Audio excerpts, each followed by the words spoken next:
How to lock apps on your Xiaomi, Redmi, or POCO phone. Here's how. First, open the Settings app. Next, tap the search bar at the top.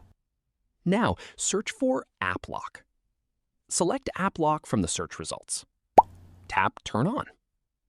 Create a PIN, pattern, or password for App Lock. Now, verify it by entering the same PIN, pattern, or password again. You may also be asked to sign into your Me account for additional security. I'm going to skip this step for now, but you can sign in later if you'd like to use all App Lock features. Next, you'll see a few recommended apps to lock. Tap Use App Lock. Now, verify your phone lock using your fingerprint, face unlock, PIN, pattern, or password, depending on your device settings. You'll now see the complete list of apps installed on your phone. Turn on the toggle next to the apps you want to lock. That's it. Those apps are now protected, and you'll need to verify your identity each time you open them.